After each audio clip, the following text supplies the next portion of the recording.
कर्जमाफीच्या संदर्भातला जो निर्णय आम्हाला करायचा आहे तो 3 महिन्यात म्हणजे 30 जून 2026 पूर्वी करण्याचा आम्ही निर्णय केलेला आहे।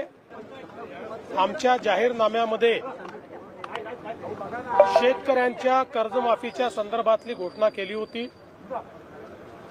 त्या संदर्भात आम्ही मागच्या काळामध्ये एक समिती तयार करून कर्जमाफी कशी करायची, दीर्घकालीन उपाययोजना काय करायच्या, अशा सगळ्या गोष्टींचा निर्णय केला होता। कारण कर्जमाफी हा एक भाग आहे, पण शेतकरी वारंवार कर्जाच्या विळख्यात अडकतो आणि म्हणून त्यांना आपण बाहेर कसं काढू शकतो अशा प्रकारचा सगळा विचार व्हावा अशा प्रकारची अपेक्षा होती।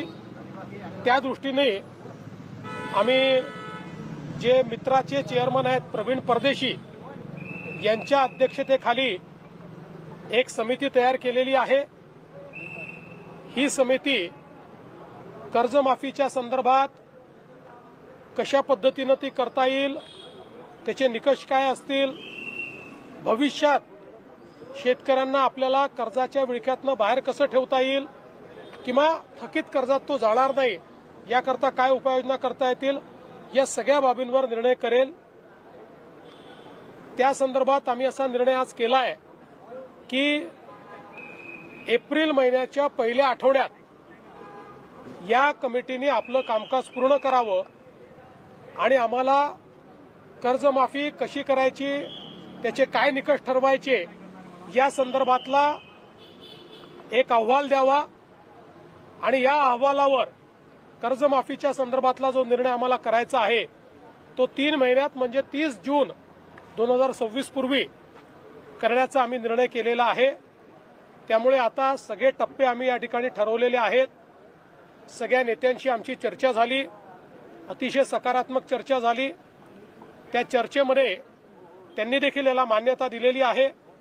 आम्ही त्यांना समजावून सांगितलं की आम्ही पहिल्या दिवशीपासनं कर्जमाफीच्या बाजूचे आहोत, आम्ही दिलेलं आश्वासन पाळू हेच सांगितलेलं आहे।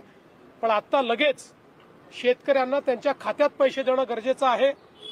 कर्जाची वसुली जून महिन्यात होणार आहे आणि आत्ता जर आपण शेतकऱ्यांच्या खात्यामध्ये पैसे दिले नाहीत तर शेतकरी रबीचा पेरा देखील करू शकत नाही आणि म्हणून पहिल्यांदा तात्काळ शेतकऱ्यांना जे त्यांच्या खात्यात पैसे दिले पाहिजे त्याची सगळी तरतूद आम्ही केलेली आहे आणि ते पैसे आता शेतकऱ्याच्या खात्यामध्ये जाणं सुरू झालेलं आहे। जवळपास आज आम्ही अंदाज घेतला तर जवळपास 8,500 कोटी रुपये रिलीज झाले आहेत।